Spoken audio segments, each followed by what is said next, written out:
sumisipol. Ganito tayo mga kaibigan, kung tayo'y umaangat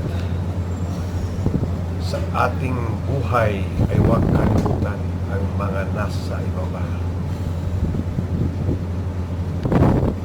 At huwag din kakalimutan na tayo ay umaangat na.